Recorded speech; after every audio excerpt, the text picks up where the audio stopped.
Hello students, I am Mr. Tadge sir from Madhyamik Uच्च Madhyamik Vidyalay Shivret Taluka Nifad, Nasik. Students, we have learned about the fall of Troy. Now, first two paragraph, we have learned about the Troy city and its nature, commerce, agriculture, and great strong wall around the city to protect attack from the sea. Then the enemy. Now listen the next passage and learn it. Now here, thus the Troy was a strong city, strongly protected by its wall and strongly defended by its brave soldiers. But all the kings and heroes of Greece had declared war against the Trojan because the Paris, a prince of Troy, had persuaded Helen, wife of Greek king Menelaus, to elope with him. He had brought her to Troy. The Greek wanted to take revenge on Troy for the wrong done to Menelaus. They sailed to Troy and set sail to the city. The Trojan too fought hard and the siege continued for 10 years long. Students, अशा तऱ्हेने thus the Troy was a strong city. Troy ही मजबूत शहर होते and strongly protected by its wall. तिच्या भिंतीमुळे म्हणजे तिच्या अवतीभोवती ट्रॉय शहराच्या अवतीभोवतीची मोठी भिंत होती आणि त्या भिंतीमुळे आणि तेथील जे शूर असे सैनिक होते त्या सैनिकांमुळे ते शहर संरक्षित राहिले. परंतु But all the kings and heroes of Greece had declared the war against the Trojans. परंतु ग्रीसचे सर्व राजे आणि युद्ध करणारे जे होते यांनी या ट्रोजन लोकांविरुद्ध किंवा तेथील जो राजा होता प्रिन्स याच्या विरुद्ध युद्ध पुकारले. कारण ट्रॉयचा राजकुमार पॅरिस याने ग्रीक मॅनोलसची पत्नी हिलन हिला त्याच्याबरोबर पळून जाण्यासाठी फूस लावली होती आणि तिला ट्रॉयला आणले होते. यर because the Paris prince of Troy had परsuaded Helen wife of Greek Menelaus to elope means फूस लावून पळवून आणणे. He had brought to her to Troy. The Greek wanted to take revenge on Troy for the wrong done the मेनोलस.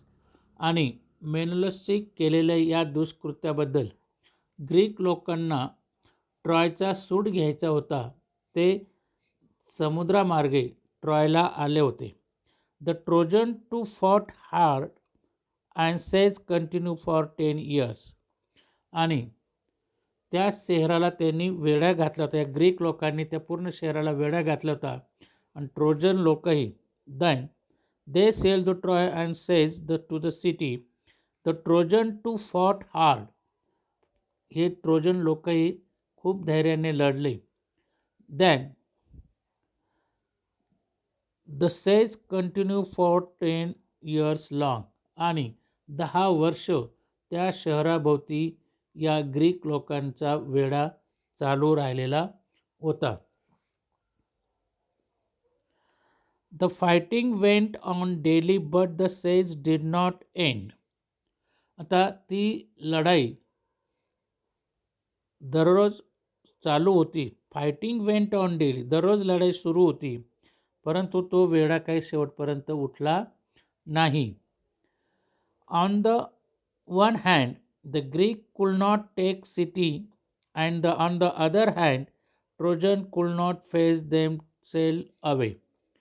तर एकीकडे Greek योद्धे शहर जिंकू शकत नव्हते आणि दुसरीकडे ट्रोजन जे लोक होते त्यांना पळवून लावू शकत नव्हते. डेली दररोज ट्रोजन त्यांच्या भिंतीच्या दरवाजातून बाहेर येत. यर and the other hand the Trojan could not force them to sail away. Every day Trojan came out of their gates and Greeks came out of their tents, ships and the fighting went on. जे दररोज Trojan त्यांच्या भिंतीच्या दरवाज्यातून बाहेर येत असत आणि Greek त्यांच्या तंबूतून आणि जहाजातून बाहेर येत आणि युद्ध चालत असे. कधीकधी the fighting went on. Sometimes there were great battles between the two armies. Sometimes there were single fights between the two great heroes. Sometimes the Trojan had and the better of it, and sometimes the Greek, but still fighting went on.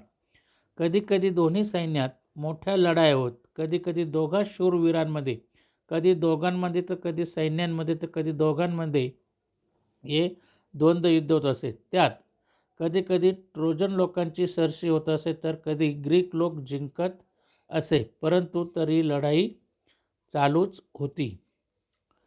Great heroes on the both sides where killed in the course of the war. After leading the defense of his city for 9 years, the brave Hector was at last killed by Achilles, whom none could resist. Here, students, the great heroes, दोन्ही पक्षाकडील मोठे जे युद्ध होते, म्हणजे दोन्ही सैनिकाकडील जे मोठे युद्ध होते त्या युद्ध काळात मारले गेले आणि 9 वर्ष शहराच्या संरक्षणासाठी नेतृत्व केल्यानंतर शेवटी शूर हेक्टर अलिसकडून मारला गेला. Year after leading the defence of city for 9 years, जे 9 वर्ष ज्या शहरासाठी तो लढला तो ब्रेव्स हेक्टर अखेरीस अचिलीस याच्याकडून मारला गेला. कोणीही त्याचा प्रतिकार करू शकलेले नाही. रेसिस्ट मीन्स प्रतिकार करणे. But Achilles himself was killed later on by poison arrow that entered his heel. परंतु तो स्वतः जो असिलिस होता तो स्वतः त्याच्या शरीराचे जखम करण्याजोगा उरलेला भाग म्हणजे त्याची टाच तिलाच विषारी बाण लागल्याने तो मारला गेला. त्यानंतर पुन्हा after that year entered his heel on only part of his body where he could be wounded. Still later, त्यानंतर पॅरिस हिमसेल्फ वॉज किल्ड. त्यानंतर पुन्हा स्वतः पॅरिसही विषारी बाणाने मारला गेला. ट्रोजन लोक शहरात बंदिस्त राहून कंटाळले होते. Trojans but and the Greeks were the Trojans were tired of shut in the city. ते कंटाळले होते आणि ग्रीकांना आपल्या घराकडे परतवसे वाटू लागले. म्हणजे दोन्ही जे सैन्य होते ट्रोजन सैन्य आणि ग्रीक सैन्य ते युद्धाला कंटाळून गेले 10 वर्षाच्या आणि पण तरीही लढाई चालूच होती. या ठिकाणी आपण ही लढाई 10 वर्ष कशा प्रकारे चालू होती ट्रोजन फॉल आणि पुढची सेकंड पार्टमध्ये काय घडते आपण नंतर पाहणार आहोत. तत्पूर्वी मार्जिनमध्ये दिलेले क्वेश्चन आन्सर तुम्हाला लिहायचे आहेत आणि इंग्लिश वर्कशॉपमध्ये opposite words and correct the following sentences या ठिकाणी दिलेले आहेत. ते तुम्ही तुमच्या क्लासवर्क कॉपीमध्ये लिहायचं आहे. थँक्यू.